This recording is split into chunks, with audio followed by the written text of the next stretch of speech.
ఫిబ్రవరి 7, 1677 ఈ రోజుకో ప్రత్యేకత ఉంది.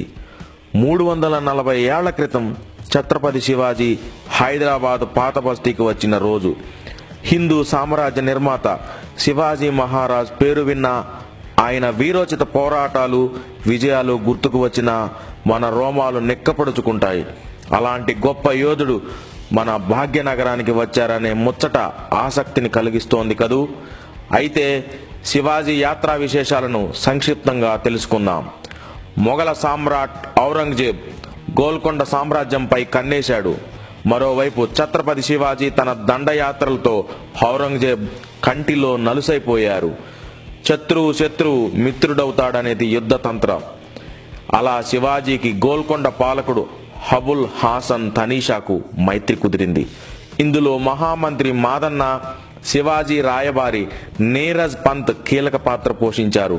1677 ఫిబ్రవరి మాసంలో 50,000 మంది సైనిక బలగంతో గోల్కొండకు వచ్చిన ఛత్రపతి శివాజీకి తానీషా ఘన స్వాగతం పలికారు.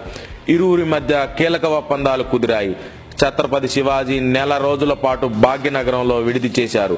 ఫిబ్రవరి 7, 1677 నాడు ఆయన శ్రీశైలం మల్లికార్జునుని దర్శించుకోవడానికి బయలుదేరారు.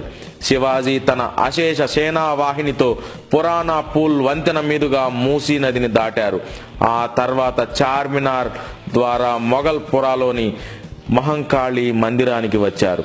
ఆ ఆలయంలో ఛత్రపతి శివాజీ చాలాసేపు ప్రత్యేక పూజలు నిర్వహించారు. ఆ సమయంలో జై భవానీ వీర శివాజీ అనే నినాదాలు మార్మోగాయి. శ్రీశైలం వెళ్లే మార్గంలో ఉన్న మహేశ్వరం శివగంగ ఆలయాన్ని కూడా శివాజీ దర్శించారు. మల్లికార్జున స్వామికి ప్రత్యేక పూజలు నిర్వహించిన శివాజీ బ్రహ్మరాంబికాదేవి గర్భాలయంలో ధ్యాన నిమగ్నుడయ్యారు. ఆ సమయంలో అమ్మవారు ప్రత్యక్షమై శివాజీకి వీర ఖడ్గాన్ని బహుకరించిందని చెబుతారు. శివాజీ మహారాజ్ శ్రీశైలం ఆలయానికి ఒక రాజగోపురం కూడా నిర్మించారు. శివాజీ భాగ్యనగర రాకకు గుర్తుగా పురాణా పూల్ దర్వాజాకు ఆయన గుర్రపు నాడాలను బిగించారని స్థానికులు చెప్పుతుంటారు.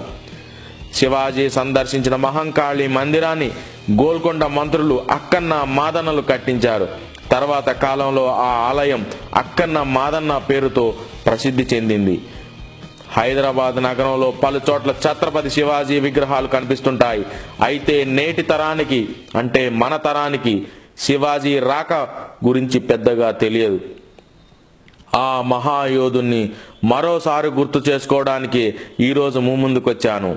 అయితే ఫిబ్రవరి 19 శివాజీ మహారాజ్ పుట్టినరోజు. ఆయన పుట్టినరోజును అందరం కలిసి సెలబ్రేట్ చేసుకోవాల్సిన అవసరం ఉంది. భారత్ మాతా కీ జై. జై భవానీ వీర శివాజీ.